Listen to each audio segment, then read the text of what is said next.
बघेलपुर गांव में विनय और उसकी पत्नी संजू रहा करते थे।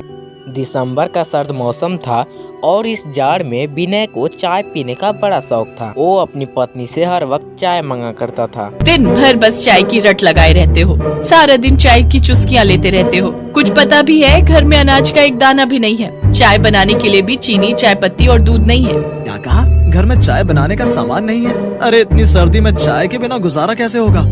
विनय बहुत आलसी था और ठंड के मौसम में उसका आलस और भी बढ़ जाता था। उसे सारा दिन कंबल के नीचे बैठकर चाय पीना अच्छा लगता था।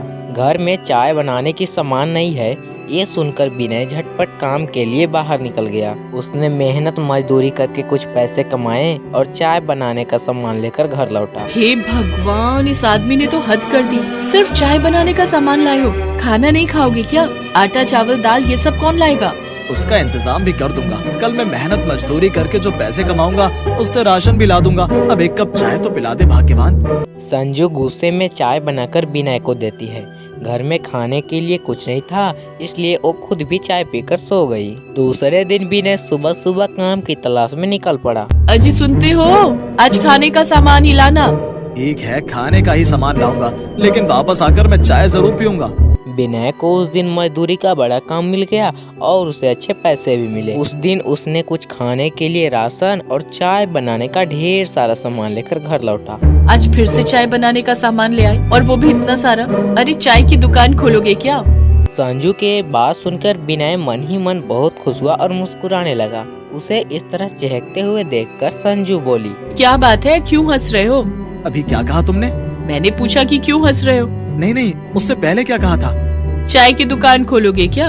हाँ, अब मैं चाय की दुकान खोलूंगा और चाय बनाकर बेचूंगा। विनय के पास एक लकड़ी का टेबल था। उसने इस लकड़ी पर चाय की दुकान खोलने की बात सोची। उस रात खा पीकर दोनों पति पत्नी सो गए और विनय सुबह होने का इंतजार करने लगा। उसने लकड़ी के टेबल को घर से बाहर लगा दिया और अपने घर का चूल्हा भी घर से बाहर ले आया। विनय लकड़ी के टेबल पर चाय बनाने लगा और लकड़ी के टेबल पर कप और केतली को रखकर आवाजें लगाने लगा। चाय ले लो, ठंडे ठंडे मौसम में गर्मा गर्म चाय ले लो, सिर्फ 5 रुपए की एक कप चाय। विनय की बात सुनकर राजगीर उस तरफ खींचे चले जाते हैं। आखिर दिसंबर की कड़कड़ाती ठंड में चाय कौन नहीं पीना चाहेगा। अरे भाई, एक कप चाय तो दो। हाँ, अभी लो मालिक। तभी 2-3 लड़कों का झुंड आया। हमें 3 कप चाय दे दो। विनय ने उन्हें भी चाय दे दी। देखते ही देखते विनय की सारी चाय बिकती जा रही थी। विनय चाय बनाता जाता और ग्राहक आते जाते। इस तरह आधा दिन निकल गया। दोपहर हो गई थी। संजू बड़बड़ाती हुई बाहर आई और बोली, दिन बस लोगों को चाय ही पिलाते रहोगे या घर में खाना भी बनेगा? तो खाना बनाने के लिए किसने मना किया है? खाना कैसे बनेगा? चूल्हे पर तो तुम सुबह से चाय बना रहे हो। विनय को तो इसके बारे में कुछ पता ही नहीं था। वो तो चाय बनाने में इतना मस्त था कि उसे खाने की भी कोई सुध नहीं थी। चलेगा, रात को खाना बना लेना। लो, एक कप चाय पी लो। नहीं पीनी है तुम्हारी चाय। हे भगवान, मैं क्या करूँ इस आदमी का। काश कि कोई चाय देने वाला पेड़ होता, वो सारा दिन चाय देती और मुझे चाय